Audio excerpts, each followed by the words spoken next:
the actual wording of it, because when I say it, it sounds stupid. It's like what's the difference between like an asteroid and a comet? And it's like one's a little meteor. One's an ass. Yeah. Yeah, exactly.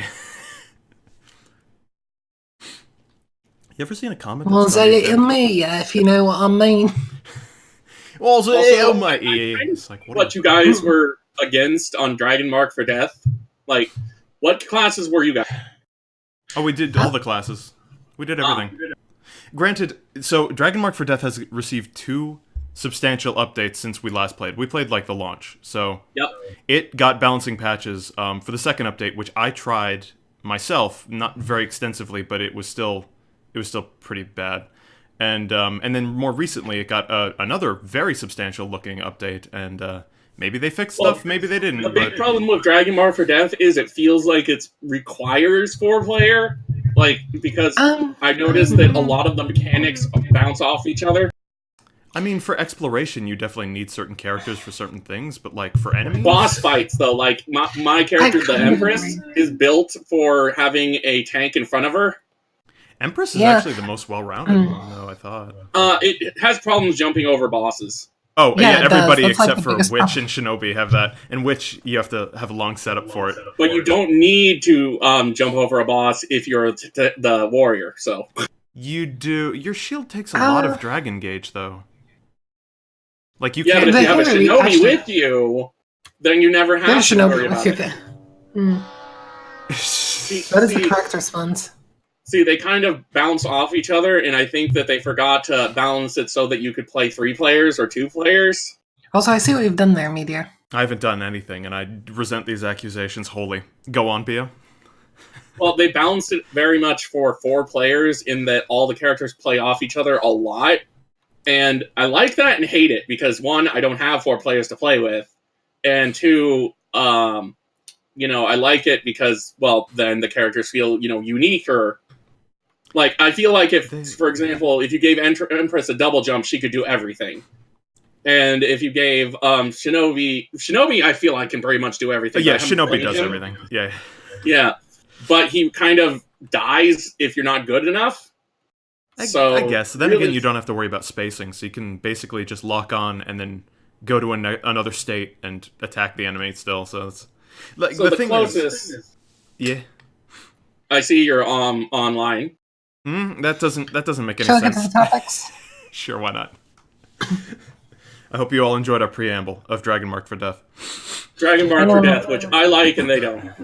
Well, any topic anyone want to specifically talk about other than Dragon Mark to Death? Yeah. Anything? Free Nintendo Online, but that's in the notes. Sure. I mean... We could just talk about that now. Free Nintendo Online! Get it! It's free! If you've got Amazon Prime. Yeah, if you have Amazon Prime, and that seems to... Yeah. Yeah, you the can whole link freaking year! As far as I can tell... If you keep it for 2 months. The only places I've confirmed it being doable are in US and the UK. So I don't know how well that translates in other places. And like, if you go to their site and like look at their terms and conditions and like the specifics of it, they're like, "Hey, we're going to say nothing about it. Just here are the Nintendo places. Now go play Justice." What is Screaming Hot Justice. But yeah. So, introductions. Oh sure, why not? All right. Oh, Fridge, I'm at the top. Yes, I'm Lunestral. I'm a festival of meteors. Welcome to the party. And I'm perfect. You sure are. You look at it's and look at my picture. It's perfect. So, how about we start with... Lord Amsterdam.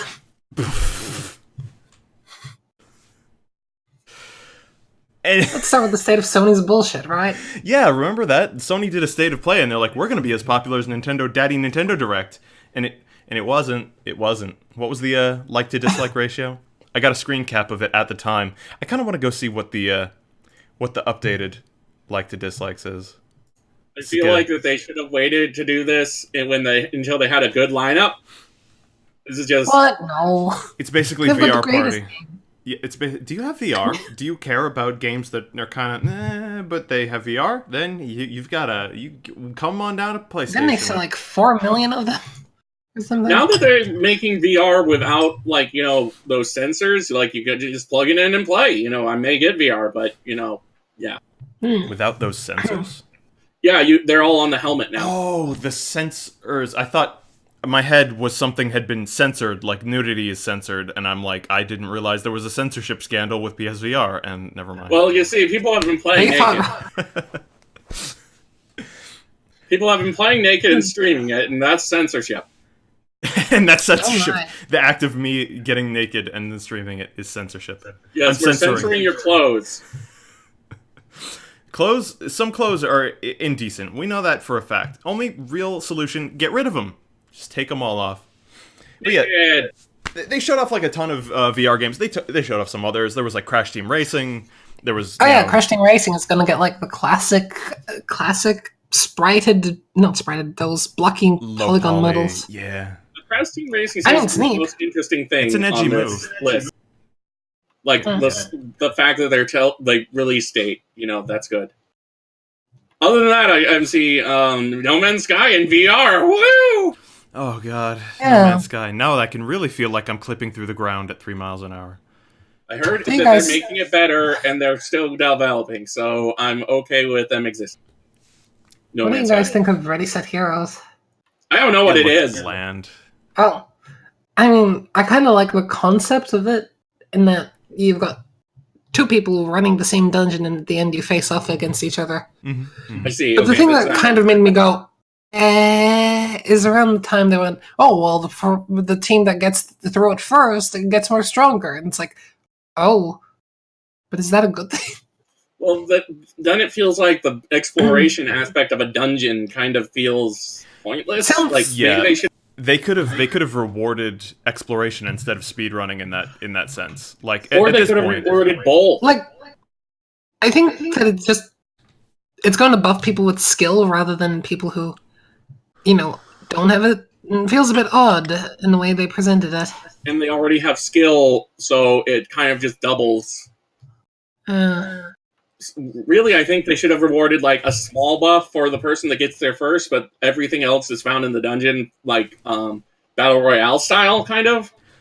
That would have been good. You know what they could have done? They could have just given the person who got there first like a fashionable crown that could be stolen. Like in Super Mario World or whatever.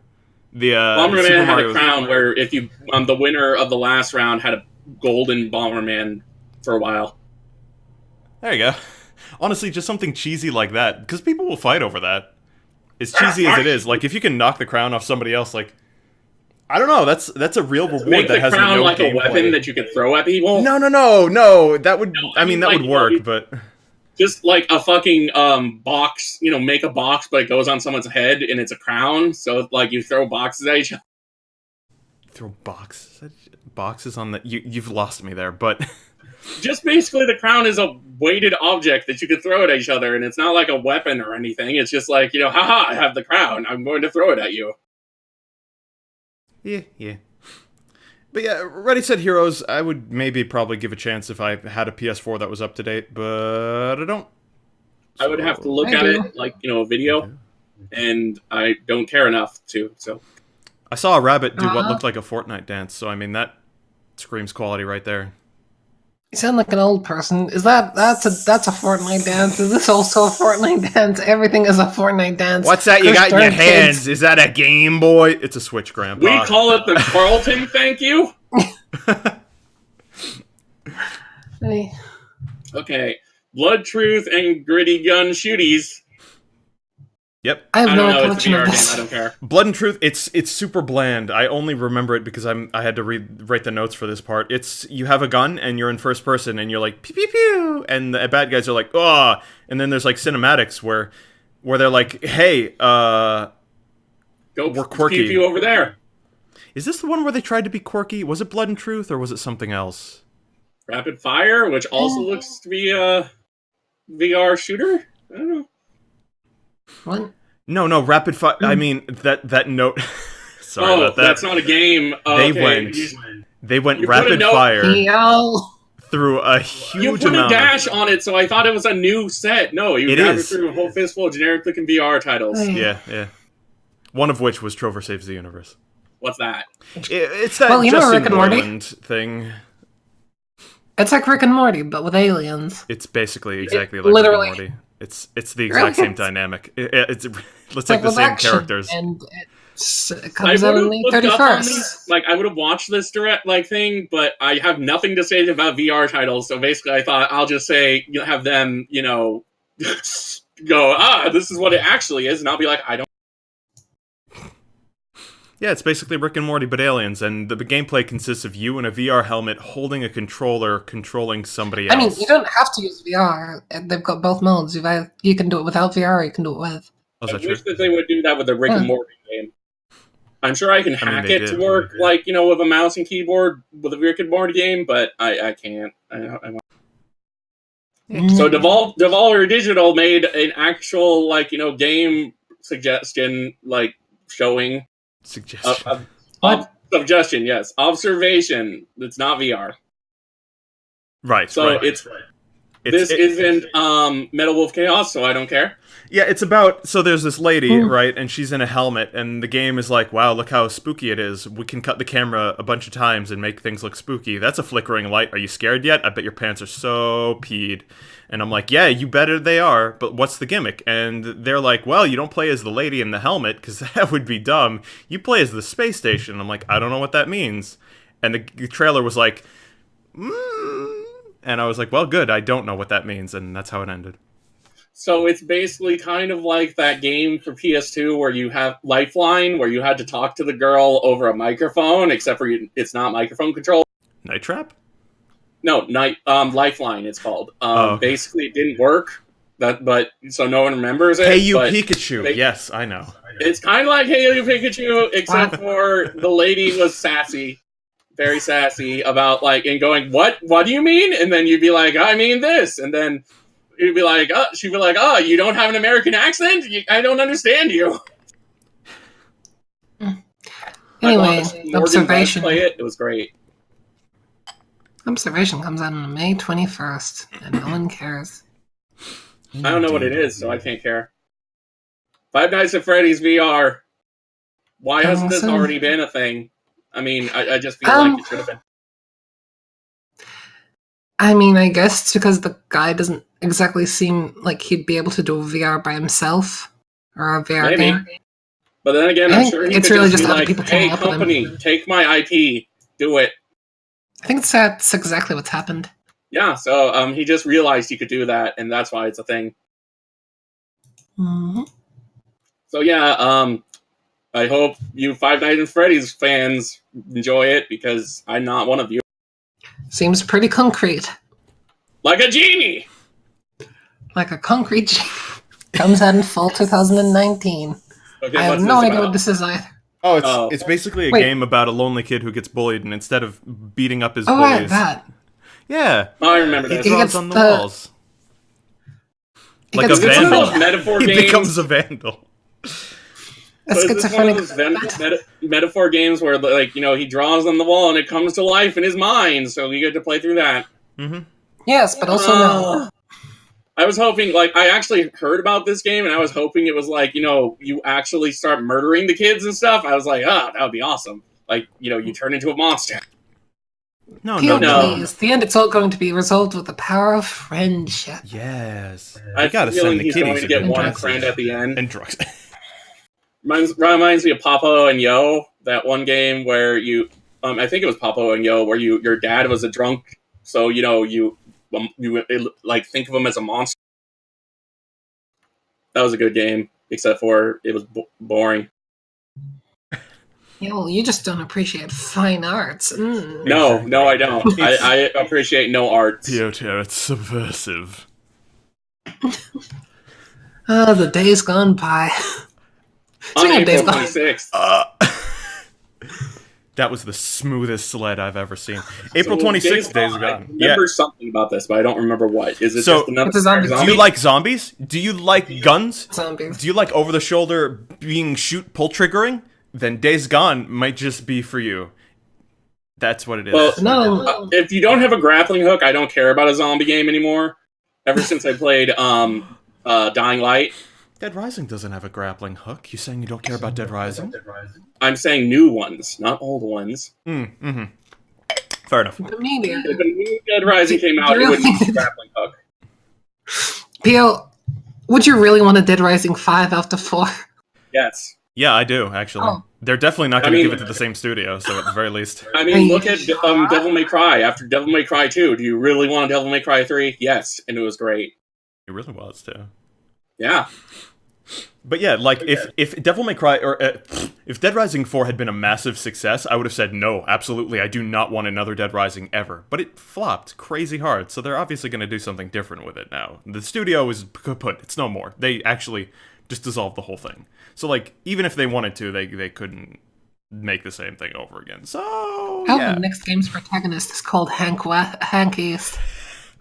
Why do you hurt me like this? Legit and have that legit be.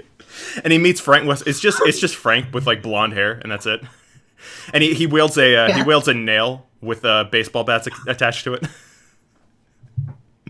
Yeah, no, that sounds like a Mortal Kombat. I mean, wait, that's a bad segue. Mortal Kombat is still apparently a ghetto brawler in your eyes? I don't think it's really ghetto. It's a bit. I mean, in its tone. Mortal Kombat and has come very far from its original days when it was super ghetto. Yeah. Now it's actually, legit. It's remember trying to get back in the olden days when they motion captured characters for like the SNES?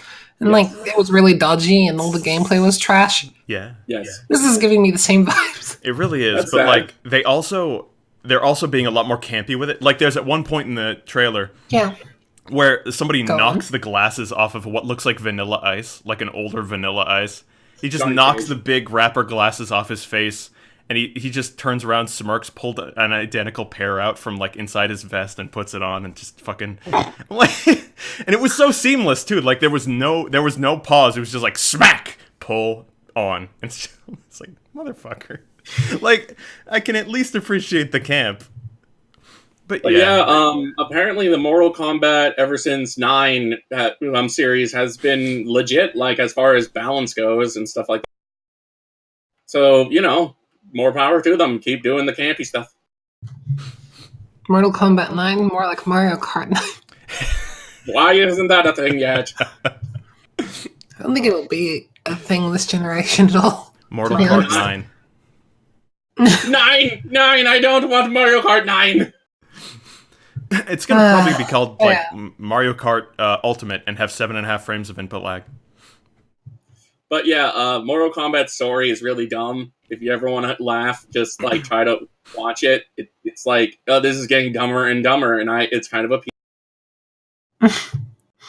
But the game itself comes out on April 23rd. Yes, that. You're interested? So I do kind of want to mention like a lot of these games are releasing near each other. Like Sony took up the state of play thing and was like, how about we put out a lot of games that probably nobody, like very few people will buy, but just concentrate them all in a really narrow shotgun shell, just poof. And we got like May 21st, May 28th, May 31st.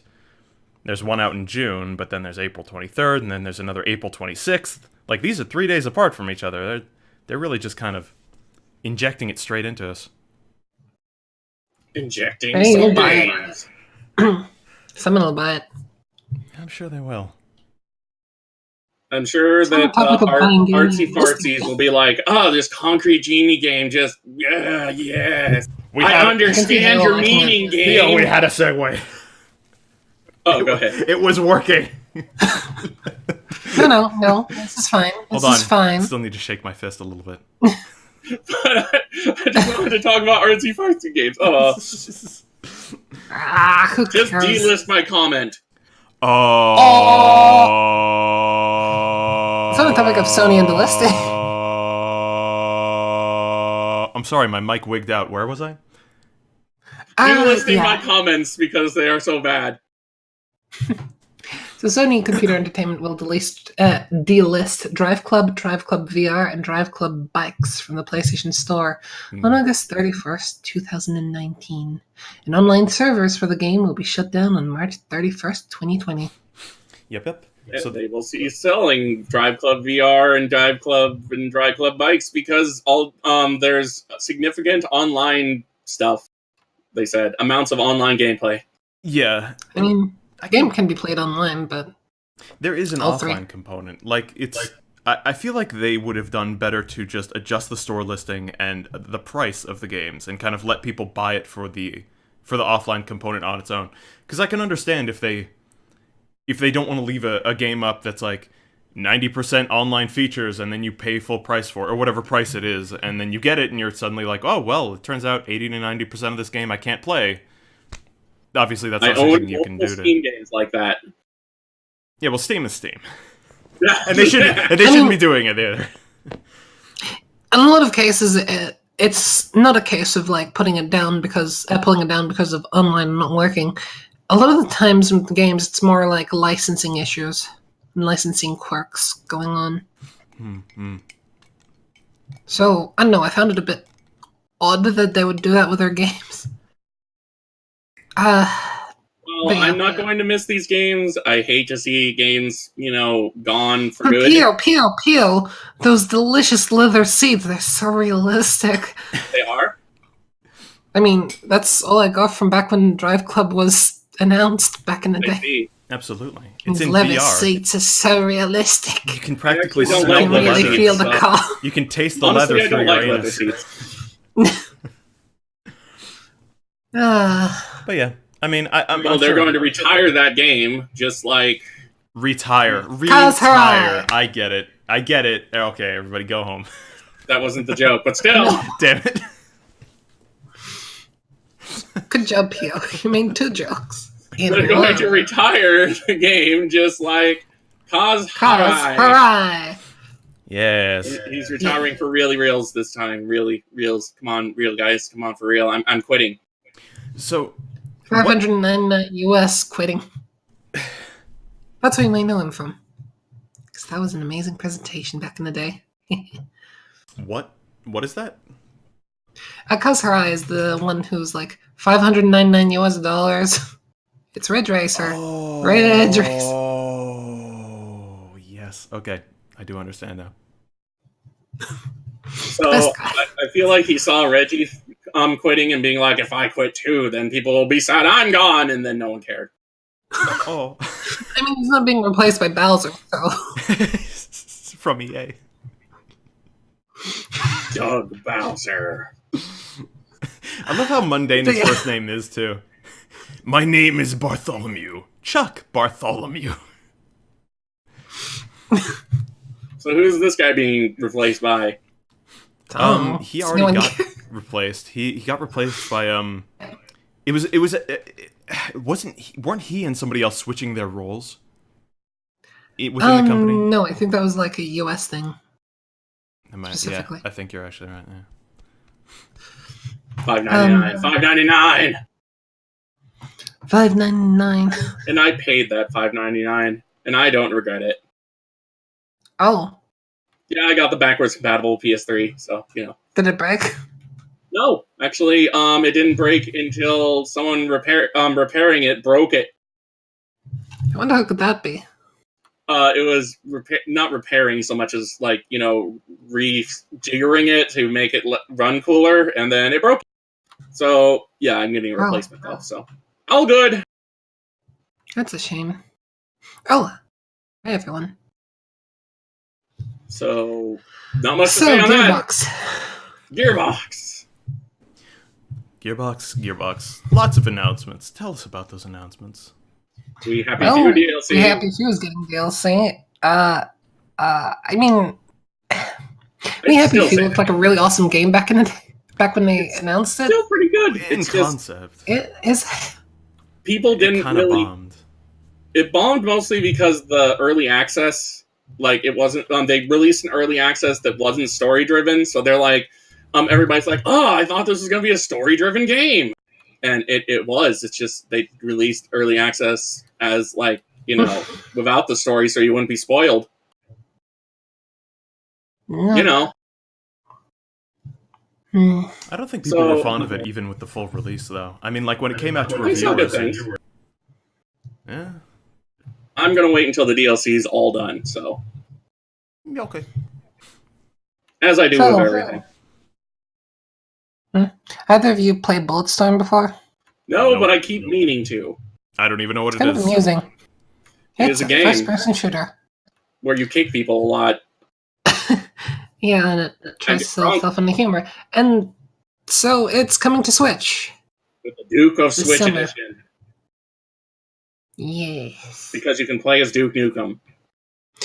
Yeah, you can, but... No, I don't Don't suggest want it. to-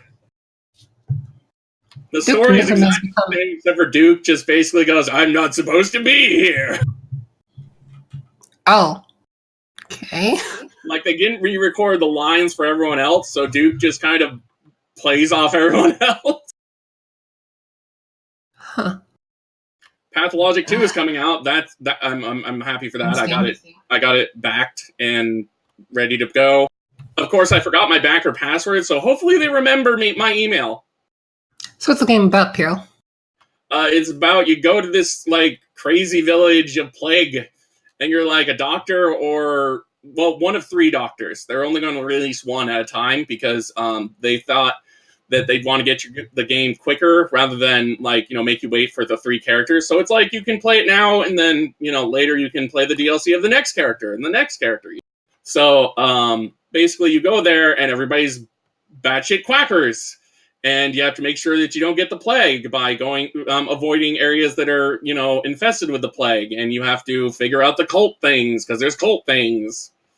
And it used to have a really bad translation, which everybody thought was endearing, but this one will have a good translation. So everything's weird. Yeah, okay. Risk of Rain 2 next, I guess. Risk of Rain 2 That looks good. looked weird, because Risk of Rain 1 is a 2D kaboom jam, and then Risk of Rain 2 is in 3D. Is that right? Yeah. Correct. That's crazy. It looks like it remedies the problems I had with Risk of Rain 1, which was it was very slow. Risk of Rain 2 seems like it's faster. Did you not play on Monsoon? Huh? Risk of Rain 1, if you played it enough, you could really exploit the game and everything would get extremely fast. Yeah, but only after you build up stuff. Like, when you're starting out, it was very kind of clunky and slow, and after you built up stuff, Because I think with Risk of Rain 2, it's actually a bit slower in that regard. It throws more shit at you that you can buy, it seems. But in general, it just feels like it's a little elongated. I mean, it's not necessarily a bad thing. It just plays a bit different. I'm still waiting for my friends to come over to play it, to try it out. But, it looks faster to me. And also a wizard. You can play a wizard. Hey, can you? Yeah, but you have to unlock it, and it takes space coins or something like that. You mean lunar coins? Yeah, those space coins.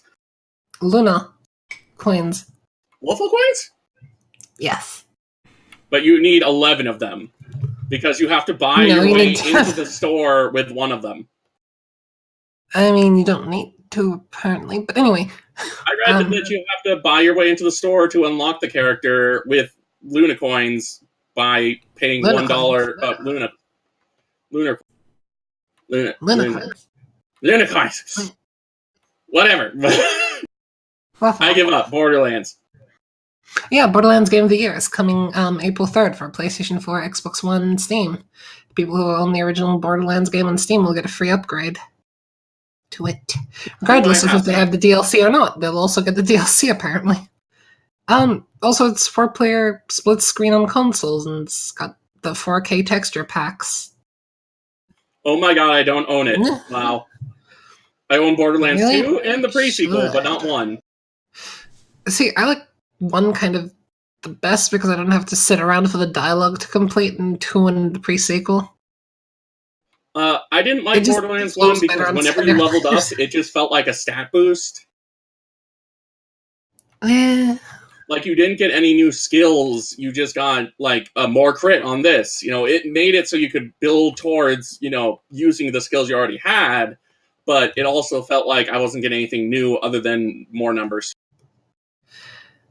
I mean, since I can't argue with you in that, because it is a lot of just numbers, but I do think a lot of the skills did have, like, unique stuff, slowing down enemies or just like other things.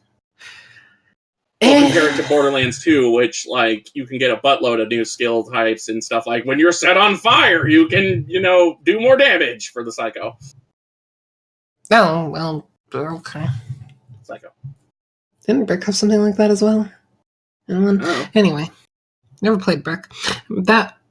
Brick wasn't very good in that game for multiplayer because All I know is there's a brick. melee damage got scaled down. Brick me. Yeah, and on that note, 4K texture packs are supposedly coming for the consoles and the PC for the Handsome Jack collection games. So it can look all pretty. Borderlands did look pretty. I mean, it's a timeless aesthetic. It's kind of what cell shading does. But speaking of timeless, hey, Borderlands 3 got announced. That's totally timeless. Wait, what? What? How is that timeless? Timeless aesthetic. I see. Okay, I thought you were like, speaking of timeless, I'm like, wait. More news on April 3rd. Yeah, because we don't know what's coming to, excluding consoles, presumably. Because we know it's going to come to consoles. Maybe it'll come to Google Stadia. Or hey, maybe it'll come to the Apple Arcade thing. Or Epic Store! Yeah. See, here's the thing. With all the Steam announcements they had, I'm holding out for it coming to Steam as well. But I'm not holding my breath. I hope so. Even though I'm not into Borderlands really because the humor drives me insane. Yeah, I can agree on 2 and 3. Yeah. 2 and 3 sequel, rather. Humor is... Just get rid of Claptrap. Stop that. No. So many people like Claptrap. Why do people like Claptrap? Because people like annoying people. Oh, I see. That's why I have friends. Exactly. I mean, what? Hot damn. Hooray! Yeah. So who doesn't feel dead inside? Am I right? Not the Vita, because it's not dead. Well, I mean, it's... Are you sure? It's a little dead, but it's getting hacked as well. So the Flow, who does all the Vita hackings, was all like, hey, did you know that we can exploit the newest Vita firmware? I've got it. I'm sitting on it currently. I'm going to give you 6 to 8 weeks to... Well, what he did was he's going to give people 6 to 8 weeks to get a PSP game or demo downloaded onto their Vita, because the exploit actually just fucking abandons ship from the PSP emulator in the Vita and just runs native ARM code like directly via that. They just pop right out of the shell and they're like, well, now we're in the ether and now we can do whatever we want. It's kind of interesting. So the reason he's giving people 6 to 8 weeks to get this thing set up is because, well, people need to upgrade to the current firmware, but they also need to link a PSN account to their Vita in order to access the PSN and then download the PSP game or demo, because it does have to come from there. The US and UK have demos that you can use, so you don't actually have to spend money on a game, but if you have a PSP game already on your Vita, you could just use that. But this seems like the new hot exploit. So, yeah. He's given people 6 to 8 weeks because he says, I have a life. What was his name? He's like, I have a life and I can't guarantee a release date. I'm like, well, if you've already done you already know the exploit, you could technically schedule it to release any time. Like, it'd be kind of suck if somebody accidentally waited 7 weeks and you released it after 6 and they're like, screw it. Sony now patched the exploit. Because that's the thing, you need to get the firmware and your PSN thing linked now before they patch it. So that's why he's sitting on the exploit, so it doesn't get patched. But yeah, it should be the hot new thing that does everything Henkaku does, but yeah. Better? So the Vita is now a cyborg zombie being hacked into life.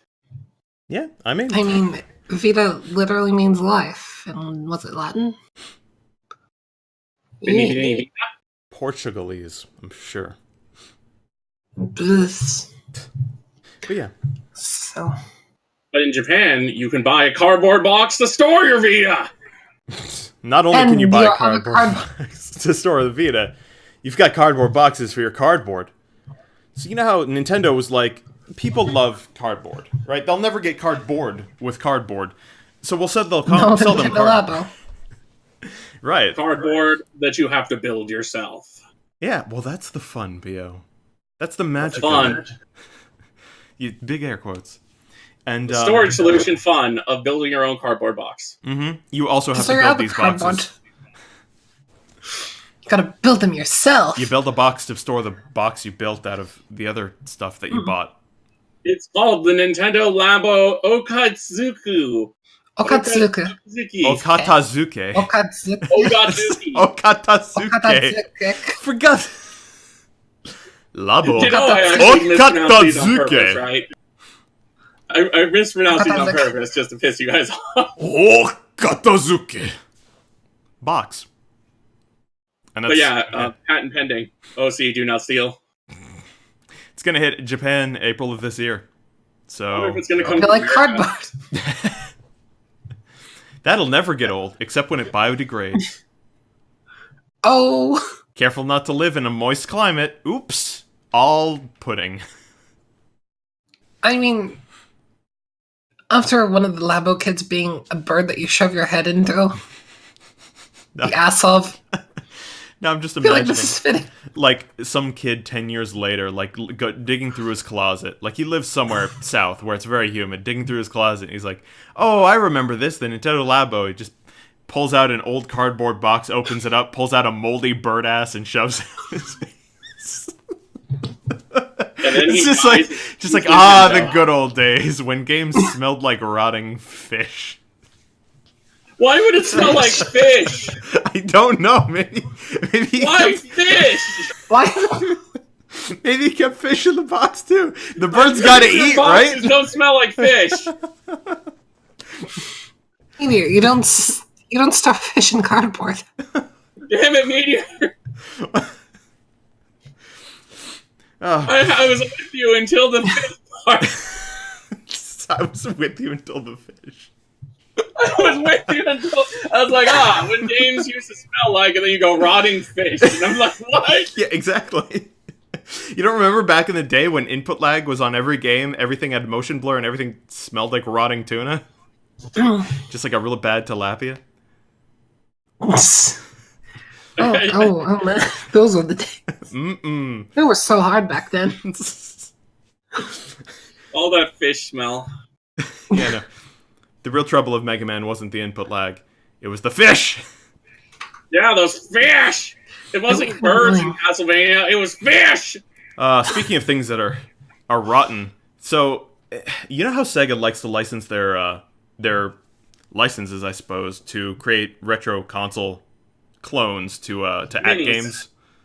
Yeah, do? clones. I think it's at games, yeah? Wasn't it at games that made the infamously bad, Yeah, it was probably App Games. It was pretty bad. Sounds possible. There was one that was really good, it's just they fucked up the sound, so you had to solder something on it and it would be fine. It's weird. Oh. But I don't remember which one that was, so whatever. There's so many. They've done so many of these clone consoles. Right, like that's the thing. Sega has put out like an incredible amount of these clone consoles, mostly by at games, but they license it out to anybody and everybody. They're a horse. So this time they're actually developing it with M2, Which is probably. Is it? They made the Sega Ages and Sega Genesis 3D Classics collection or something like that. Yes. And they, according to Sega, have a fantastic reputation based on the quality of their emulation projects and their faithfully recreated ports. I haven't tried any of them, but I did some research, and people have been reporting measuring input lag of these ports across systems to be like 150 milliseconds, give or take. On average, So like the Google Stadia. Yeah, actually, exactly like Google Stadia, actually. That is frighteningly accurate. Yeah. As far as official ports, though, they're like the best as far as official emulations, you know? So. Well, That's all relative. Well, who's better? I don't necessarily think it's one of the best when you've got the Mega SG, which is analogs. Yeah, but that's not official. I'm talking official, like official emulation ports. And then there's like, RetroArch, which is significantly better. Yeah, RetroArch is significantly better, but like that's yeah, fair enough. Continuously working on it forever. M2, you know, they get paid to do it in a timeline, and you know, but so far M2 seem to be the best official releases, as far as I can tell. Okay. Like, they're better than the Wii Virtual Console, for example. Oh, yeah. And they're better than, like, most ports, that aren't actual ports, just emulations. They're better, So, they're the best we could hope for in these emulation times. Or we could all just use RetroArch. Yes. So we could not use the official solutions. Yeah. Yeah, but, in the end, hobbyists are going to be better in this because they don't have a timeline, and well, they're also not they getting don't have. paid. Yeah, they're not getting paid, but then again, they just don't They don't have to get it out until they're done. So it all depends on how obsessive they are, and they get obsessive. It's interesting, though, because M2 are in a position where they can work on specific emulator packages per game, because they have a very limited amount of games they need this thing to work for. It's not aiming for universal compatibility the same way a Core and RetroArch would be. It's very deliberate per game that they can tailor these things to, and you'd think that'd give better results, because they've got significantly more flexibility there. I think they also consider that HD TVs put a little bit of input lag anyway, so they don't care. Maybe. I guess. That's an argument I've seen, that like developers don't care as much about input lag because HD TVs do it anyway. But they plan around it, don't they? Obviously, developers can design a game without compromising to maintain the original intended experience, but they won't compromise the game. They won't change the game for it. It's just anyway. It includes 40 games. It does. Sonic the Hedgehog, because we need another copy of that. Echo the Diffin, Castlevania Blooders, Space Harrier 2, Shining Farce, Dr. Robotnik's Sex Dungeon, Toe Jam and Snarl. Comic Zone, the game that everybody loves but kind of hates because it's too hard. Variable Animal. Boost. Oh, Altered Beast. And Gunstar Heroes. This lineup's pretty good, to be honest. It is. Very good, yes. They've got a Castlevania, Shining Force is good, Altered Beast, Gunstar Heroes. I have no idea. And it's just 10 of the 40, so... Yeah, they've got 30 more. I'm guessing the rest will be pretty bad, Everything except for Comic Zone and Altered Beast lives up to the hype pretty much. Altered Beast is a fun pick up, beat it once, and then never play it again, because it was just there to show off the graphics of the machine. But it's still good-ish. It's fun. It's not like a deep experience though. Not deep like Echo the Dolphin. Echo the Dolphin is actually a pretty deep game. And it's scary. I agree. I was making a pun because it's underwater. Anyway. Sorry. Deep in space, too. You go in space. That's right. You do go into space. The game's weird. Where a freaking H.R. Giger alien attacks you, and it's like, oh god! Obviously, what else would happen? It's space. It's kind of what it does. And, of course, we have to slap Gunstar Heroes on every collection. So the thing is, this thing is going to cost $80 US, $69.99 poons, and 140 Australian dollars when it releases. Well, they have a low bar to defeat with the PlayStation Mini being, Yeah, that's a high Australian price there. And the PlayStation Mini overpriced. Was ridiculous. I mean, it does come with 2 replica 3-button USB Genesis controllers. And USB to micro. An actual power adapter. Yeah. It's got an actual power adapter, you guys. Yeah, a lot of games. That's unheard of for these. Yeah, frankly, yeah. I'm just kind of... Why are people still using micro B for power, though? I mean... Why micro B? I don't know. So many things use micro B, and I don't understand it. Is it cheap? It's not even that expensive to go from B to C. It's cents. It's a couple cents. And C would be infinitely better in basically every situation. So it's yeah. The only thing I could think of is maybe if they've got a shit ton of those cables lying around and they're like, well, guys, what are we going to do now? Oh, I see. Or maybe they want to penny pinch on every little thing. It's okay, enjoy those cents for the inconvenience of others. Yeah. In the end, I don't see how with M2 at the helm, I don't see how they could fuck this up compared to, say, the PlayStation Mini, which totally screwed the pooch. Well, What? No, the PlayStation Mini was fantastic. You're burying the bar below the floor with the PlayStation Classic. You know what Exactly. I mean? They don't have much that they have to live up to. Well, it's not exactly comparing it to other contemporaries on the market. It's comparing its price to value. You know what I mean? Just on its own. True. We'll see. This input lag thing has me iffy, but This input lag is getting crazy. I love that intro. It's so brilliant. But yeah, that is that. What, pray tell, happened with Final Fantasy X and X-2? DRM! Alright. Yeah, it got DRM, online only DRM. Oh, no. A couple years after. Wow. Well, almost 3 years after like it originally released on Steam. Do you think they're just like trying to sneak DRM into every game, but they started with Final Fantasy X and we're like, being so sneaky. It's Square Enix. I think maybe this would be like the first time they realized, like people realized. But yeah, this prevented the use of mods on their other Final Fantasy games. Oh shit, there's DRM on this too. Yeah, but this stymies mods, and people can no longer modify the game. Like, So mods are significant in this game because you can use them to skip cutscenes, and who wants to listen to see those damn cutscenes over and over again? Sorry.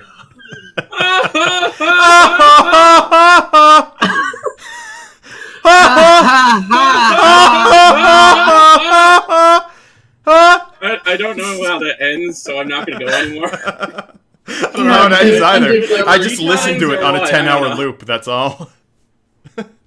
I like that one mod, the best mod in the game, is where they take every single OST in the game and then remix it to go on. You know what I mean, right? You've seen it, right? Yeah, oh yeah. No. Oh yeah. Trust me. That's a must.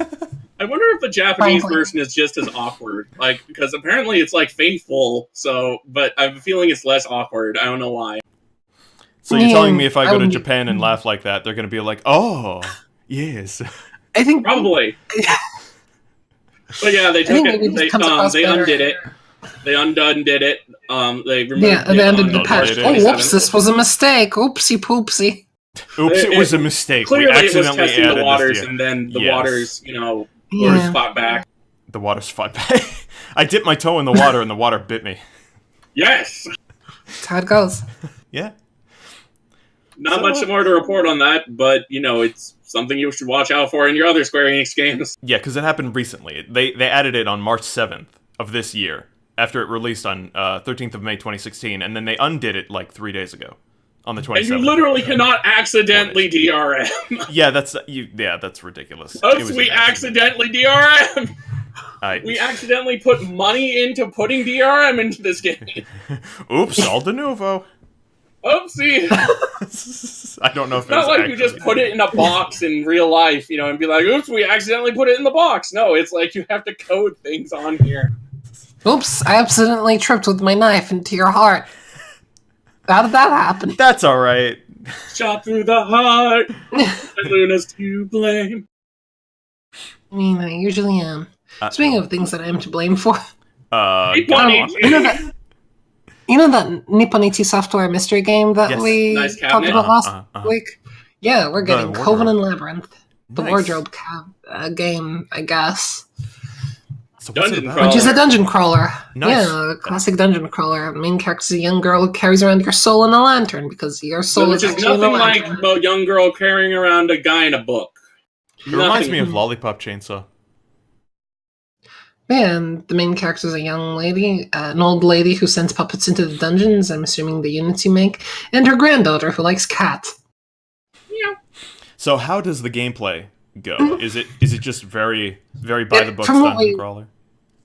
From the looks, it looks like a very general dungeon crawler. Like, is it it's not like a turn-by-turn kind of thing? Well, it's like you go into a dungeon, you walk around, and then you get, like, enemies, and you can't see your characters, but you see, like, sprites of the enemies. Okay. See, so that's it's like that, it seems. Wizardry stuff. That's... Yeah. It seems to be that kind of thing. It's really hard to get those right, but Japan loves them. They really seem to, yeah. They got rid of Wizardry early on, and they even continued Wizardry when we stopped. It's amusing because, like, this isn't even Nipponichi Software's first game of that style. I mean, there was another game that eventually came to Steam that was just like Sword whatevers. I mean, there was that, but was that Nippon Ichi Software? I thought that was like another company, or maybe they did the publishing. I don't know. But it was like it was semi-recent. Strangers of Sword City. That's it. And we didn't get the expansion. I don't. Strangers of Sword City is. Blech. I just looked it up. Yes, and that's what it is. Are you sure? Because yep, I have it right in front of me. Publisher and NIS America. Because I don't think that's what I mean. I think I mean Labyrinth or Frame. Both of them probably the same thing. I'm saying like both of them are like the same type of game, probably. Yeah, but one is significantly probably worse than the other. Probably. When I played of the other, thing is the Steam one doesn't have the DLC for Sword City. I'm sure it can be hacked in like other Nippon Ichi Software. Yeah, but no one cares apparently. So. Fair enough. I looked on the forums. No one cares. But yeah, amusingly, it's on my wish list. Amusingly, Coven and Labyrinth are coming to PlayStation 4 and Vita in Japan only. Or I don't know if it's only in Japan, but on for now, July 25th. Yeah. So Vita. But it's amusing that it's not coming to Switch, just PS4 and Vita. It's dead. It's not dead. It's still alive. It's totally dead. Not making anymore, but it's still alive.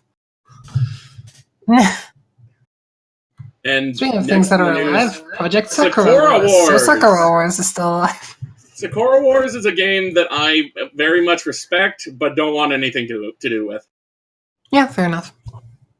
Like, I read the history of it, I'm like, wow, this is whimsical and amazing, and nah, I don't want to play it. Like, the history is more amazing.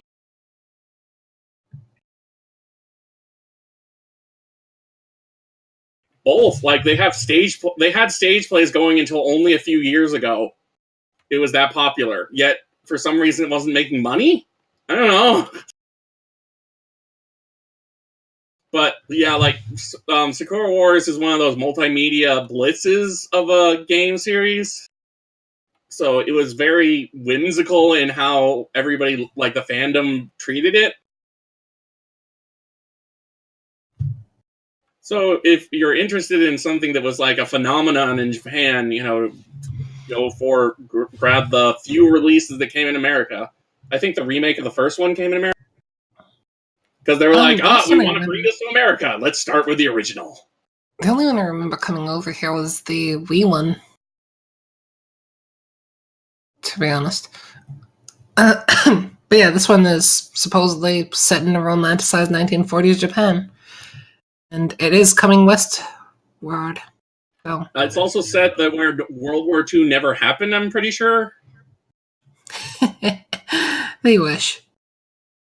But yeah, the remake did come to America on PS2.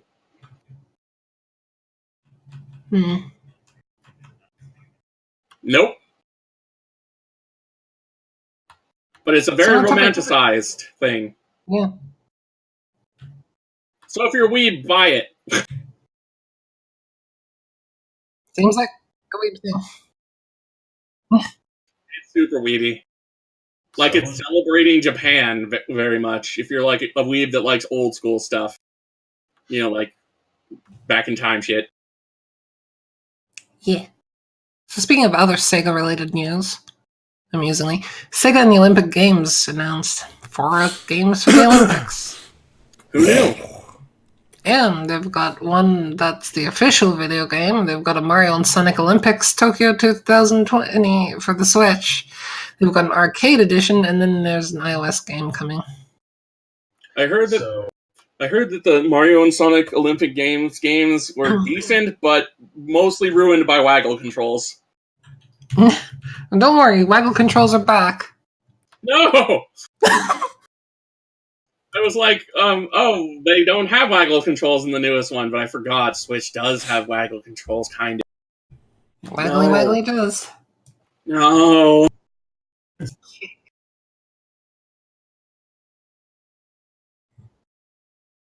Let's waggle. Okay, I got waggle controls on this baby. So Waggle the baby! Not that Oh no! wasn't there like a Wii game that was like Cooking Mama, but with like babies, and you shoved the. You've got a baby. It's a Cooking Mama's like babysitting. You babysit the baby doll. Don't shake the baby. But I swear there was like a Wii. Yes, there is a Cooking Mama spin-off Wii game that's came with a big baby doll. They were all on clearance in GameStops. No one cared. Yeah, so if you wanted a big baby doll, but you shoved the Wiimote up the butt. Oh, good, we're on the same page.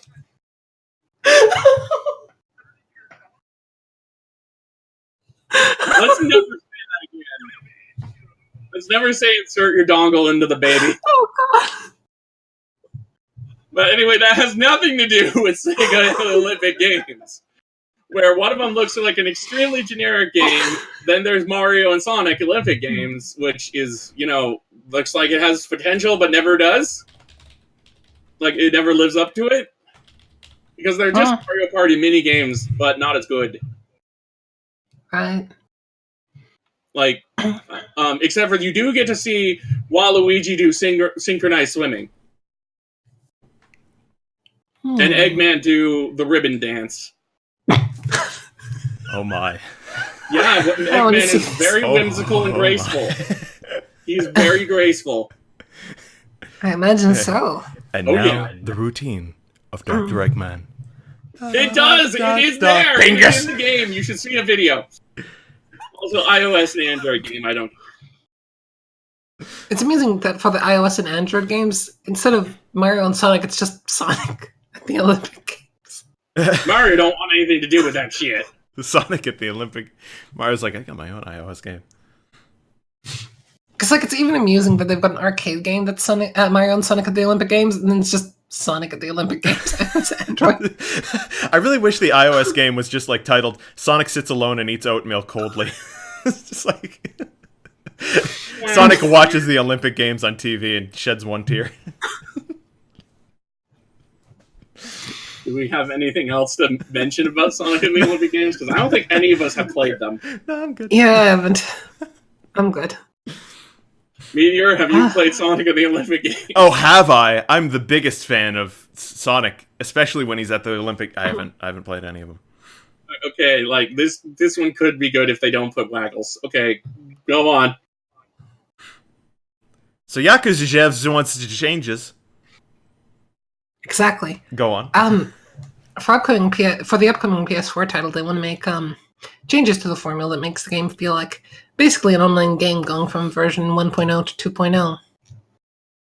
I have no idea how the game runs.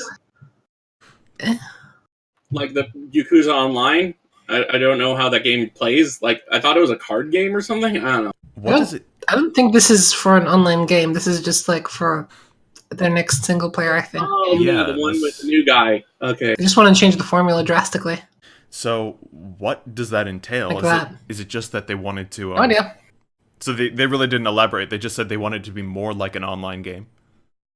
They wanted to... Not that they wanted to be more like an online game. They want to be like an online game going from version 1.0 to 2.0. I don't know why they went with that specifically, but I guess it's sort of like, hey, it's a big update and things change a lot in online games.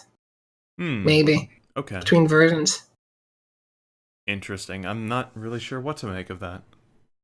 Me neither, to be honest. To compare this to an online title, rather than a large patch, I want it to change from a 1.0 to a 2.0. This is a lengthy process. Progress.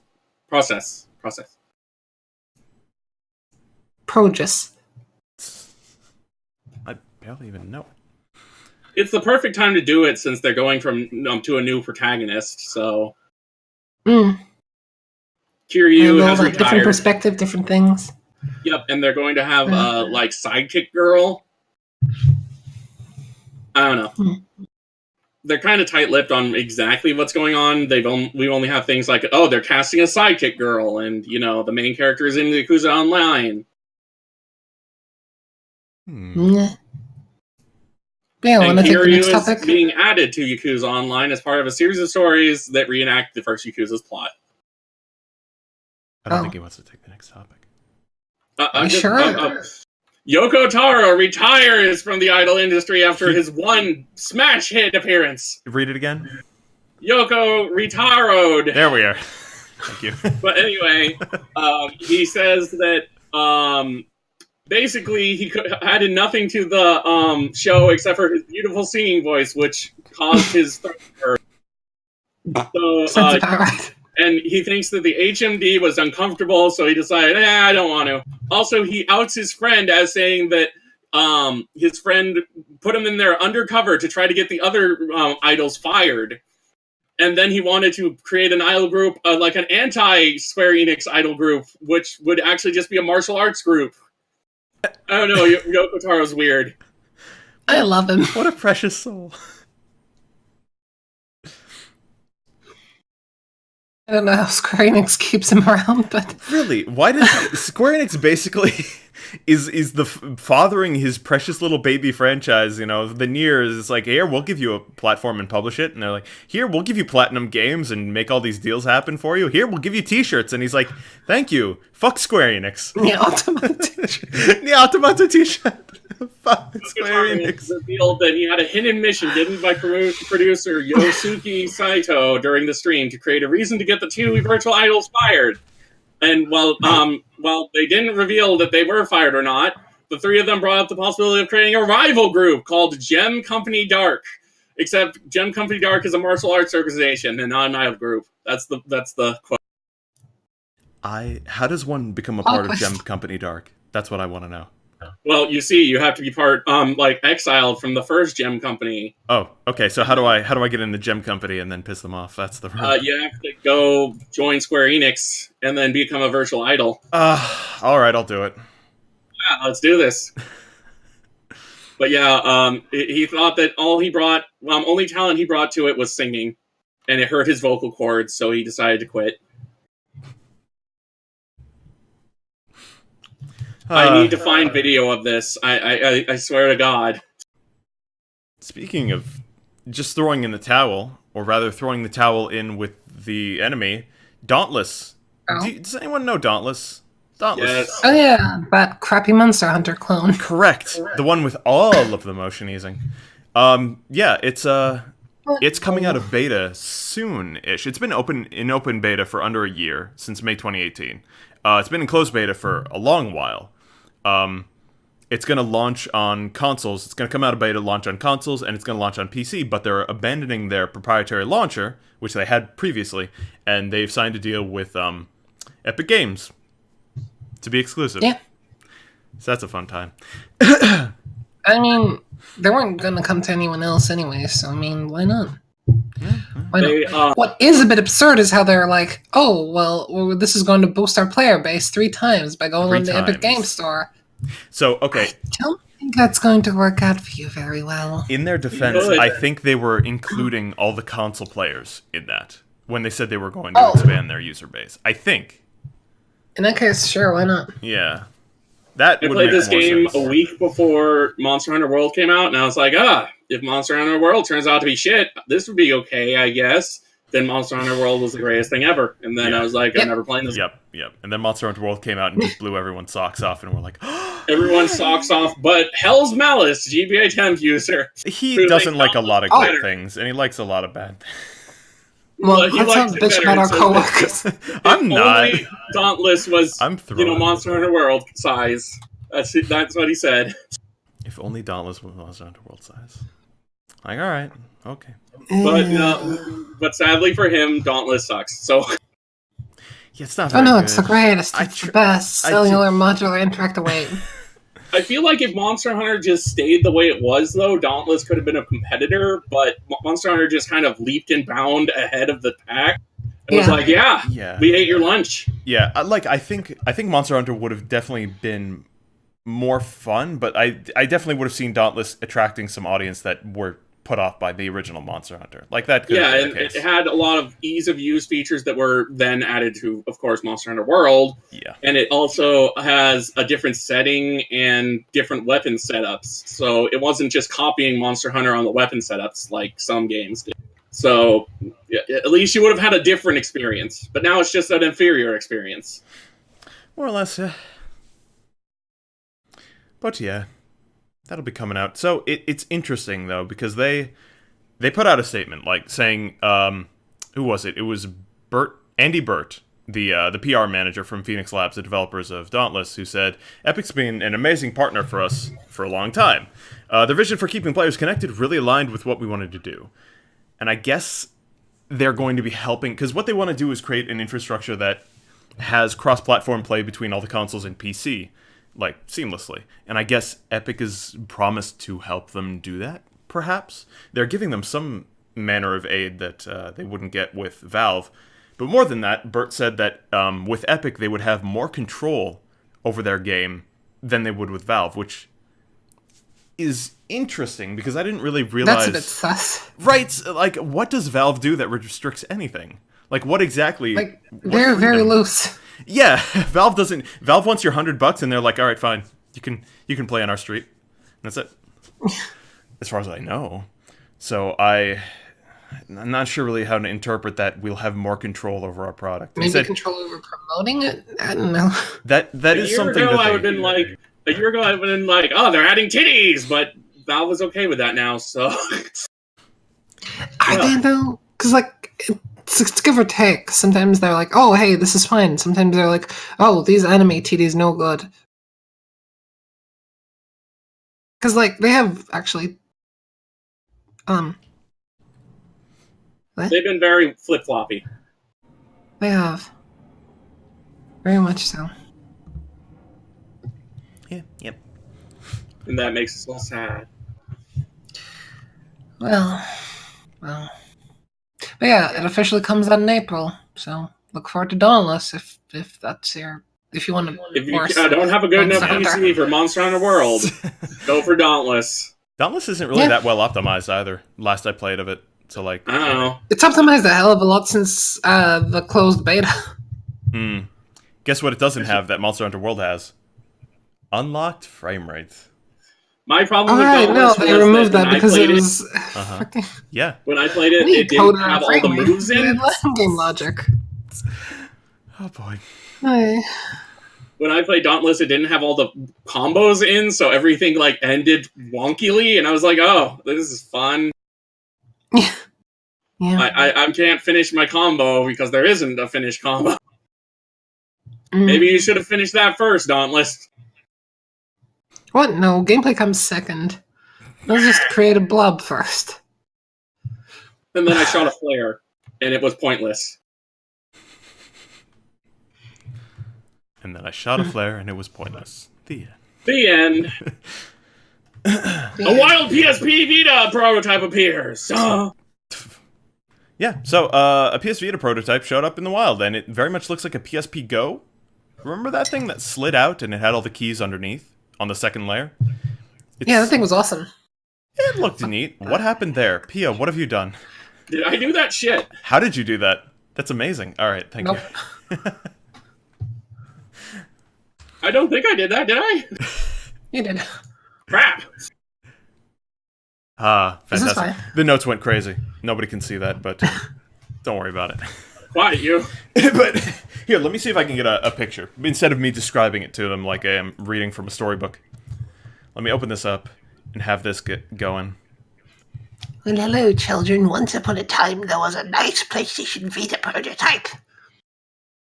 Go on. It was flipping. I'm invested. It actually took standard size SD cards, except those pointless, expensive, crappy, proprietary shit thing. Yes! They actually had full-size SD cards, grossly sticking out from the bottom. Here, let me see if I can... There you go. That's your SD card. Beautiful. It looks absolutely magnificent. I would have preferred that to the I want 100 and whatever bucks, that the 64 gig. Good lord. Anyway, I think that's what killed the Vita, in my opinion. it's a big part of it, or at least it has been cited as a big part of it for a lot of people. But yeah, Frankly, another reason I think is because they never increased the 4 GB limit. So it was always, oh, we're limiting games to 4 GB. You can't add any better textures or anything. So have fun. Oh. I heard that it was too expensive compared to to develop a game for. But I don't know. Just I'd believe it. hearsay. I'd actually believe it. In the end, Vita, you were too good for this world. You just had very bad mass. Mm. And of course, Sony is going to see this as, portable gaming is just not, viable. Yeah. Yeah, mobile phones is taking over. Everyone likes those. And I mean, It's not my fault. in the sense of Asia, it's it's correct, I guess. Yeah, they do have some evidence to point toward that. But only in Asia. yeah. Yeah, Isaac, I basically had the same thing. There was no game that I really needed for it until I realized Tales of Innocence was coming out on it, and then Tales of Hearts was coming out on it. And I was like, oh, well, I guess I'm getting a Vita then. And so I did, immediately. Sacrifice, and then just dived in. Soul Sacrifice, so good. Also, the SD card doesn't actually stick out grossly. It actually fits in completely. Oh. Yeah. Dang it, I want it. I know, I want it too, frankly. All you need is $20,000. Oh, is that all? Sure. That's all. Neat. Who can I get a small loan from? A small loan. Here, you loan to me, I'll loan to you, and we'll both buy one. Wait a minute. And it had HDMI out function, which they could have done and made that Vita TV thing pointless. Yeah, they could have made a but pre-Switch then they couldn't have Switch sold PS for $40 a piece. Didn't it launch at $40 or something like that? Their clearance price, basically. So yeah. Oh, gotcha. I think one of the things they intended with that was to play PlayStation 4 games on other screens or something. Kind of like a remote play? Steam Link thing, yeah. Gotcha. Yeah. I know some games were built with the HDMI out in mind, so they have higher resolution textures in the game. Yeah, they go to 720p. Yeah, so I just 40 was it?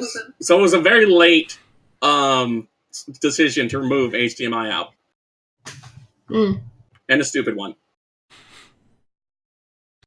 I'm grumpy.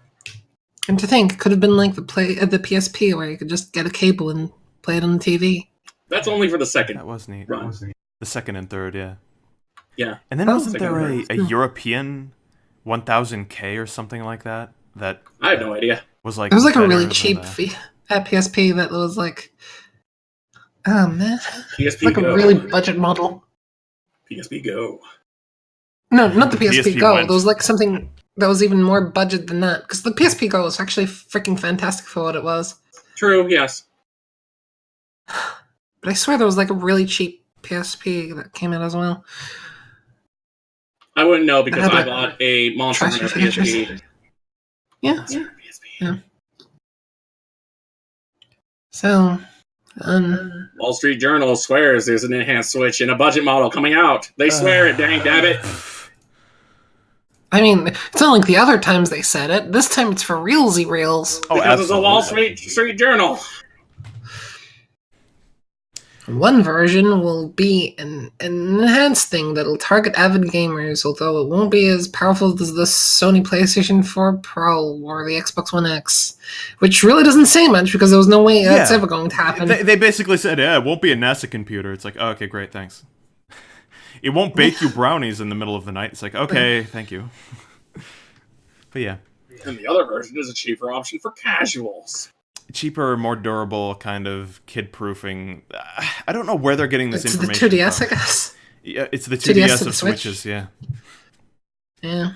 So they said the new models are likely to be unveiled at the E3 Video Game Expo in Los Angeles in June and possibly released a few months later, says one unnamed individual reportedly familiar with Nintendo's plans. That's the best source they could seems got. extremely suspicious. They basically said, we source. have somebody who knows what they're talking about. That's all they said. And I'm just like, that's I'm not like, news. here's the other thing. They're not likely to unveil it at E3 Video Game Expo. What they're likely, well, and it's not just Video Game Expo, it's Electronic Entertainment Expo, but Right. it's more likely that they'll do a Nintendo Direct or something like that. Mm-hmm. Significantly more likely, because Nintendo's sort of pulled out, and recently so is Sony with their shitty State of Texas. Anyway.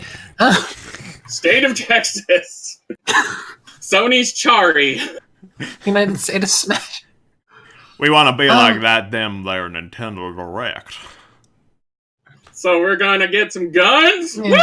Woo! That's quite the switch. And sell propane and propane accessories. But the thing was, Nintendo at holiday season, just this last holiday, was basically saying, no, we're not making any new revisions. That's really not our game plan. We're just focusing on making this current Switch as popular as we can be, and getting as much games as we can on it, and kind of supporting it with systems and like the Meteor, online. They aren't going to stop with the Game Boy Advance. It's going to live concurrently with the DS. Oh right, that was the thing. So yeah, ignore Nintendo. Actually, ignore yeah, Nintendo. you've got a solid point there. Just shut up, Uncle Nintendo, and do your thing, but don't tell us about it. We know that you're gonna lie. I miss the Game Boy Advance too. Game Boy Advance was fantastic for its time. Anyone have a Game Boy Micro? Great. Oh, I won't. I wish. I almost bought the Mother 2 Game Boy Micro. Oh man, that would have been awesome. Yeah, I know, but I didn't do it. I was like, all I really want is a Franklin badge pin, but now Fan Gamer makes a Franklin badge, so I'm okay. So I'm glad I didn't waste my money. I just hope if they do come out with a new Switch, we'll be able to play games with like shitty frame rate. It's like Hyrule Warriors. Decently? Better, yeah. I don't even want it to be better, I just want it to be decent. Well, thing with Hyrule Warriors, for me at least, and Fire Emblem Warriors, is like, docked, it's decent, I can do, but like handheld, it's just like instant headache. I hurt Hey, everything. don't like 20 FPS. What are you, a frame rate snob with your headaches and your pains and your unresponsive controls? Yeah, see, all I have to Some do people are to just great snobs. all I have to do to avoid headaches is unfocus my eyes, because video games aren't supposed to be looked at. You should be using, let's say, audio cues, for No, example. it's pretty when it's all blurry and you can't see anything. I can barely see it, but it was beautiful. Boy, when I It held was still, beautiful wow, when you're standing still. that was an amazing postcard that I just looked at, and then everything was a tornado. Swaying grass looks so realistic, and look at the About shadows. people who can shoot tornadoes. Mega Man Maker 1.5 is out. Good segue. That was a stretch, but I like it. Mega Man Maker 1.5 is out that adds 12 new bosses and boss weapons from Mega Man 8 and 9. 4 new bosses, Concrete Man being one of them. Tie-in to another. Man, that's a concrete update. But and Tornado Man, see, but- Tornado, but Astro Man, and Grenade Man. but it adds a weapons wheel. Yay! It adds a weapons wheel. It adds Now a. place multiple bosses in a stage too. But that's okay. Yeah, that's actually pretty cool too. I don't mean to downplay that, but also the weapons wheel is like one of those things that revolutionized Mega Man 11 and just completely swapped the weapon system on its head from being a cumbersome, tedious bleh that you mostly get faster results by just using your Mega Buster instead of pausing the game or trying to cycle through. And then it just made it so reactive and slick and fun. And it was. I like the weapons wheel. Is all I'm trying to say. So yeah, this game's still out there for people that, like it was really big for a while with streamers, and then it kind of died down. Now this new 1.5 edition should bring it back a little bit at least. I'll stream. But I had people asking, "Oh, is it dead?" And I'm like, "No, it's not dead. It's just working on because it's a beta. I'll stream the crap out of it. It's really good. Like I watched people play it, and it was really fun. Like seeing the people make games levels with the limited amount that we have already in there. Yeah. Just be warned that this version will corrupt levels probably that have not already been made because Yeah, this was a post. better. This was a post by somebody I found on this news post. So I don't know how credible it is, but I thought it was just kind of something to take note of if it is the case. He said, "This is a direct I think quote." they've got their priorities straight. Yeah, well, Well, they should be not worry about old levels if because if it means that a good advancement in production, in my opinion, like it's one of those balance things. Yeah, it's a little bit similar to like how Smash Brothers, every time a new update comes out, it invalidates all your old replays. I kind of see it a bit that way, although when you spend time creating a level, that's a bit more lost than just a replay. True. So it's... What about Mario Maker 1 levels? Those are all gone now. They are. What? I thought you could still play some. I mean, when you play on 2, like play on 2, it's... Oh, right, when you upgrade. Wait, you Actually, can is still that play confirmed them. yet? No. I don't know. I'm just pulling something out of my butt.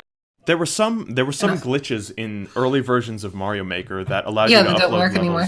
Yeah, but that don't work anymore. But like, if they allowed, I thought it was that they disallowed those levels because they could be not beaten without a glitch. You know what I mean? So like, if you tried to play them with the newest version, As far as of I the know, game, some games are still up there that are like first edition that just can't be beat anymore. Really? As far as I remember, I don't actually know. I will admit that. In that case, it honestly would be better, I think, if they disallowed those. Because Mario Maker has a randomized element where you can go through gauntlets of like 10 or 100 challenges, and what if you accidentally get on challenge 86 and you get an unbeatable level and you just have to quit the whole thing? That's... Skip. Skip. Skip? Skip. Oh. So hey, Shantae 5 got announced, and we know nothing else other than it's coming to PS4, Xbox One, Switch, PC, and Apple devices, and maybe the toaster. Apple TV. The place for all of your apples. We've got Pink Lady. We've got Red Delicious. Apple TV. Also, I don't think it's Apple TV, is it? Apple I thought it was Arcade. just Apple devices. I don't It's know. Apple Arcade. It is Apple Arcade. Yeah, that's what Does I meant. Apple Sorry. TV run Apple Arcade? Arcade. It should, I think, perhaps. I don't know. I thought Apple TV was an entirely different thing. Probably, I don't know. It'll be I don't available know. for iOS, macOS, and tvOS devices, so I don't know. But yeah, Apple wants the game with their Apple Arcade thing. I hope it's I'm okay with this. More money for Shantae. Okay. Yeah, I don't As know long what as the it's Apple not Arcade exclusive. thing is. It's not going to be exclusive. I want Shantae to come to everything other than Epic Games Store. No Yes, thanks. please. What if Actually, it you can comes come to to Epic Games to everything Store and too, just Epic to Games? I want it to come No, to Epic yeah, Game Store comes and to do... Steam. Yeah. Do whatever you want. Yep. Do the belly dance? Ooh, belly dancing. Yes, please. I love Shantae's gameplay. Shantae is really good. The first one was like clunky, but it was for the Game Boy Color, so they couldn't. Yeah, help and it it. was also notoriously hard. Yeah, I liked it. I didn't like that it had a lot of jumps that you couldn't see the other side of them. Yeah. Leap of faith. There was a ton of those, but later Shantae's apparently fixed that, so I'm okay. Yeah, later Shantae's are the only ones I've played. I have to play the rest of They're them. really good. So you have to play the first one, and I have to play the rest of them. Exactly. Booyah! I challenge you! I mean, I've got the upper hand here, don't I? Yeah, you do. Sucker. Why don't you just never beat the first one? You're like, I can't do it! Oh, are you challenging me to beat a hard game? Because I'll freaking do it. I'll throw myself over and over at it. Honestly, it's not that hard. It's just harder than the other ones, which I read they're kind of easy. Yeah, they're not all that hard, to be honest. Unless you self-impose a challenge, I guess. Later games actually give you challenge, like non-imposed, self-imposed, like the different costumes that make it harder. I think the newest one, other than 5, the fourth one, Half Genie Hero, had like a hard mode. Yeah, it has a hard mode, and the costumes, some of them are GIMP costumes, basically, like, GIMP your character.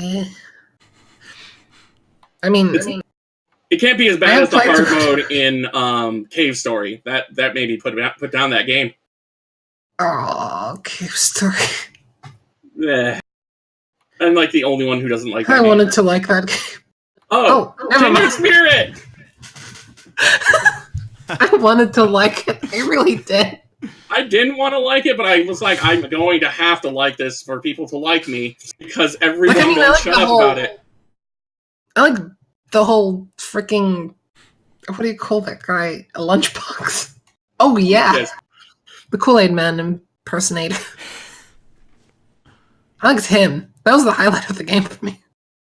I played only a little bit of it, and then I realized I was playing on hard mode, and hard mode was just you don't get any health upgrades. Yep. And I was like, oh, well, I ruined this playthrough, and I don't want to play it anymore. So, well, I beat like several bosses though. So I played through it on normal.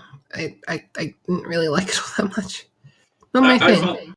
I felt like a lot of the challenges were tedious, not fun, like hard. Like, Yeah. oh, you have to get your momentum up and jump with these fan things, and I'm like, well, and if I fail, I gotta start all over. Bleh. Well, Bleh.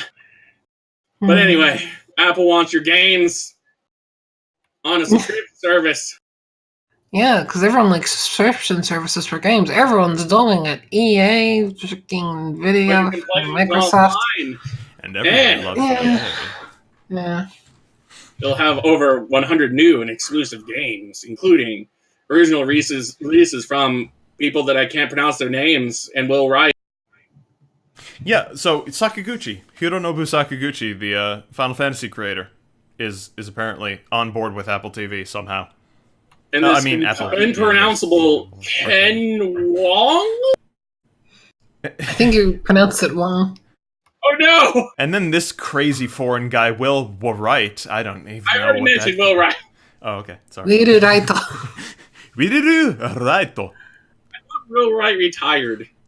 Like after the Spore thing. Oh, what? Spore? Wait, That Will wasn't a thing. Wright, Spore? I thought that was Will Wright Peter Spore? Molyneux. No, Peter Molyneux was Fable in Black and White. And not But Spore? hello, you. No, Spore is not. Spore is Will Wright. I'm pretty sure the same guy who did I SimCity. like how Molyneux's name has become synonymous with Guru Larry. Same, actually. It's like the only way he'll live on. Yeah, Will Molyneux Wright has was been Spore. completely lost to time, except for the fact that Guru Larry continually slags on him. And I am okay with this. He deserves it. He's kind of He does. Really screwed a lot of people He's got a huge smug face. I don't know how anyone trusted him in the beginning, honestly. because he actually did good things in the start, and then like he had a good reputation, and then he decided I'm going to throw that all away to make money. Like up to Black and White, he had a good reputation. Oh, so we went. Everything was cut and dry, black and white before then, and then. Exactly. But yeah, Will Wright was Sims and Spore, and then he quit because Spore was a disaster. Yeah, wasn't good. It had a good penis maker What? in the Creature Creator. Yeah, it did actually. It still has online for it, so you can go off and find your penis monsters in space. It's a. Oh god, watching that. Oh god, Spore has some of the most fun creature creation of basically anything. If Oh my only God. that was more like part of the game, but it's not really. You Yeah, I just know. make your creature, and then it never comes up again. I know. If I could continually do that, just make various iterations and name the dicks.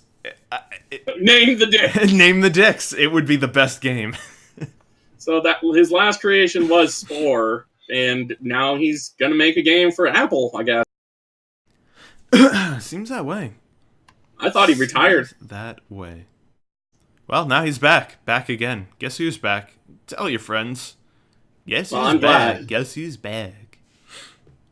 It will feature titles from Apruna Interactive, Bossa Studios, Cartoon Network is in there, and then everything else. Konami. Giant Squid Studios, Kia and Khalil, and what is that? How do you pronounce that? Okay, I never got it. Clay. Clay. Maybe? Those are the Don't Starve people, right? No idea. I'm going to look. You speak a bunch yourself. Sure. Konami, Lego, Miss Walker Corporation, Sega, Snowman, Us Two Games, and quote-unquote dozens more.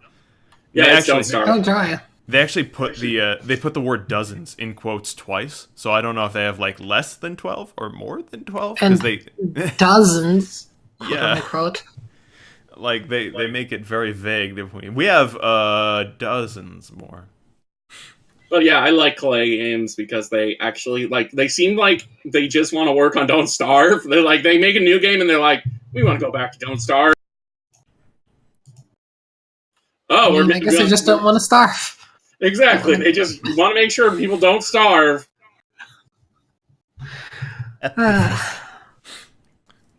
Speaking of, like people requested like multiplayer, and they're like, "Well, it wouldn't be feasible to put multiplayer in this game, so we'll make a whole new version, multiplayer only." Yep. And everybody's like, "What?" what?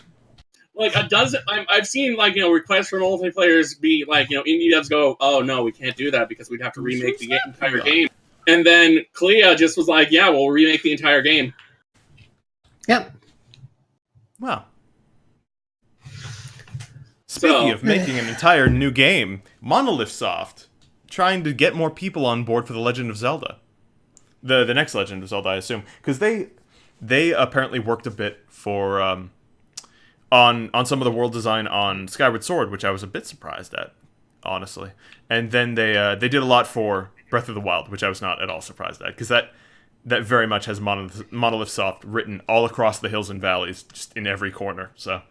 And it was actually probably the better part of Breath of the Wild for me, is actually the world. And, yeah. I guess they did good world building. See, I'm using it in the wrong sense. No. I got it. Well, you guys will have to talk about them because I don't know anything about the Xenos games because I tried to play one and then I lost my save, so I was like, I'll play it again later, and then Well, basically, they do overworlds good, probably. So Nintendo's like, hey, help us out here, then. And they're like, okay. And that's basically it. And they're currently You're caught up. They're currently hiring for more people. They're actually looking for a lot of people. Programmers, designers, management, support, and technical artists. So they've got quite a few positions open. I'm assuming this is for the next step after Breath of the Wild, because that would be a very big project, and it would make sense if they needed to hire more hands for a project like that, is my reasoning. It's assumptions, but I mean, there you go. All hands on deck. That's Speaking sexual of all hands on harassment. deck, how about that yacht club making a new game? Yeah, I said that exactly for that reason. Yes. But Yacht It's from Club the people game, who made Shovel Knight. new game. Yeah, they're making a new game after working That's so amazing. much on Shovel Knight. They've made so many Shovel Knights. Now they're making an actual new game, so they can be actually Yacht Club games, not just Yacht Club. And it's a ninja platformer. Yes, Because we yes, have it is. like 20 of those now with the messenger, and It looks it's very messengerish, but it's very, very Ninja Gaiden, like on purpose, but it's very Ninja Gaiden. And it's called Cyber Shadow. it is called Cyber Shadow. And it looks quick. It looks like you jump like Ninja Gaiden. The arc looks very similar. You attack with the same range and speed, more or less. It's As long as they don't do bullshit birds. Oh, well, they'll be bullshit birds. No We need bullshit the birds. bullshit birds. bird shit I birds. was like, I'm gonna go beat Ninja Gaiden. I'm gonna show people that And I'm bird good shit enough, and then birds. bullshit birds. So I gave up. No, they're balanced. They spawn They're a not screen. It's fine. Game developers God. bounce around. Scroll spawning, Jesus fuck. Yeah, I hate spawning. Uh, I could beat Ninja Gaiden if I really wanted to. It's just I don't want to. It's very much an attrition kind of thing. It's not. You don't really build up one core skill set that you use for many occasions. It's kind of like, oh, this is some bullshit. How do I find the key to this? And it's like something completely different than the previous key. And I you gotta just manipulate. yeah, you just gotta throw manipulate yourself, manipulate, and cheat the game until it's like, okay, I found the small little mouse hole that I can actually take through the. It's not hard because it takes skill. It's hard because It takes it's time. Cheesy. Yeah, It's cheesy. you gotta cheese it in various different ways, and yeah. But yeah, Yacht Club, they're really good. So I'm guessing this is gonna be a really fucking good game. It's just, hopefully. does it have to be a ninja? Hopefully.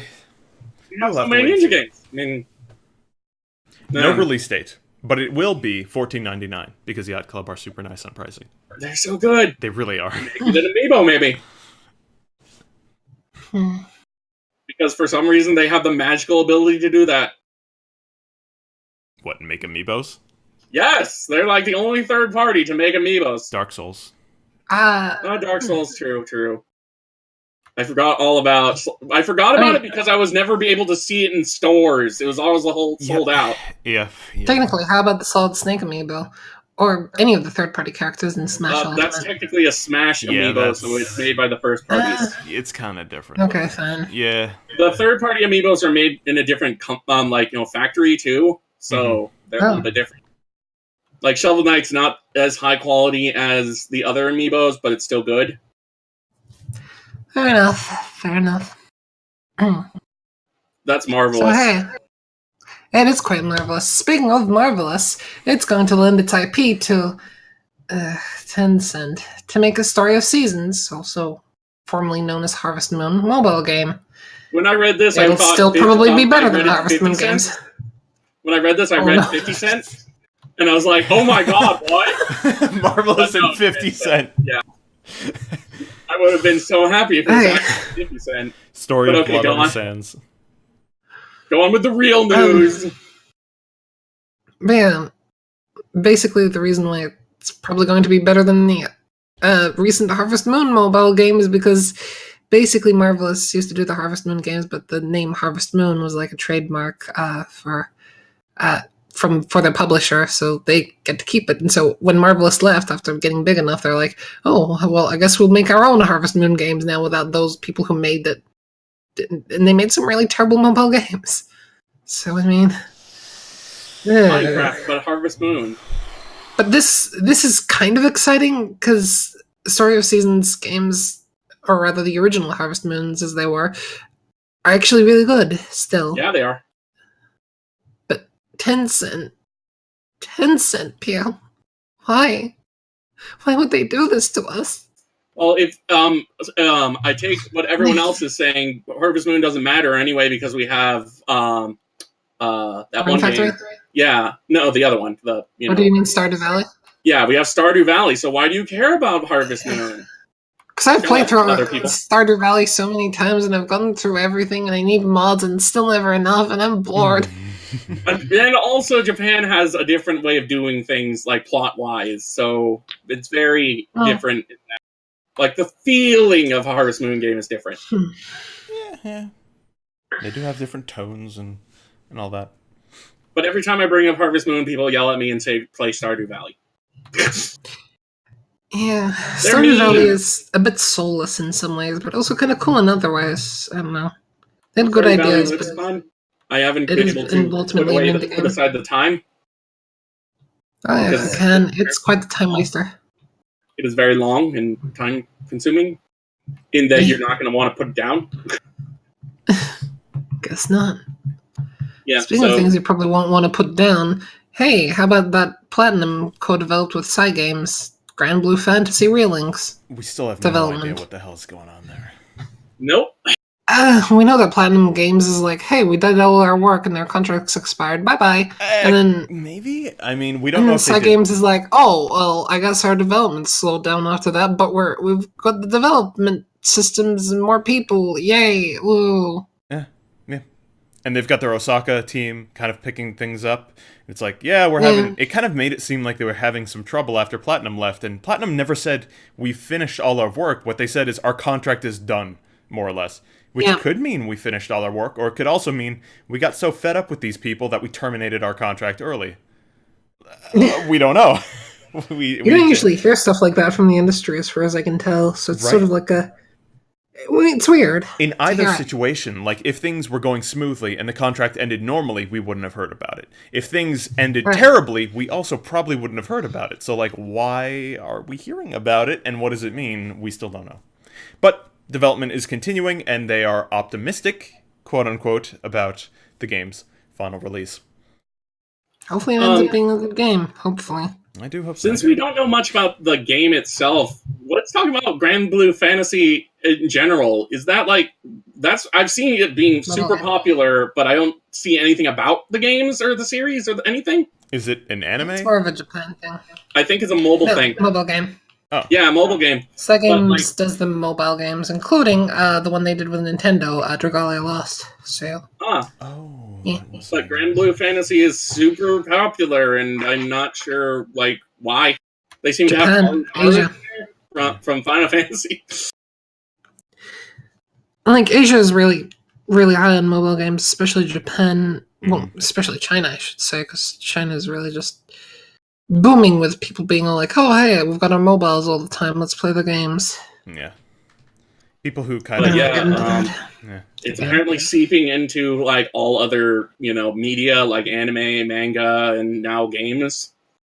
So let's hope that like other games, should I say, mobile games are games, but that caught myself there. They're Really games now completely games. there for the way of making you pay money. Yes. New game, like console games there. But yeah, Grand Blue Fantasy, it looks interesting, like art and stuff like that, I guess. I'll Reminds play me a anything lot- by Platinum Games in any way. Yeah, of course. I even played the Ninja Turtle game. I enjoyed the Ninja Turtle game. The Ninja Turtle Turtle. Power. Oh, that's right. You need 4 players to play it good, otherwise the AI ruins it for you, like hardcore. It's great. That's my fave. Nice. Like they'll just like start picking up the stuff that you have to do and screwing it up over and over again. It's great. And by that I mean I'm sad. But yeah. That's the end of the news, as far as I can tell. Does anyone have some last-minute doodads they want to throw out there and talk about? Nope, nothing at all. There's nothing that should be mentioned. I don't know if you're like being coy there, but I have nothing. What? No, No? I'm not coy. No, you're not coy. You're I'm Luna. Tuna. Exactly. You're tuna, and everything smells like fish to you, apparently. Meteor, why is everything fish? Yeah, why? Listen, I'm not the one who designed cardboard this way, alright? You leave Rotting it fish. you leave it in an aquarium for 2 days, just 2 days, and you pull out your Labo and it smells like fish. I don't get it. Nobody can explain it. It's in the manual right there. You put it in the fucking aquarium. I know, right? This all seems rather fishy to me. Oh my Wah, goodness. wah, wah. Oh my god. All right. So, shall we wrap it up? Shall we say thank you for watching and have a great day or a decent day? Have a fishy day. Nice.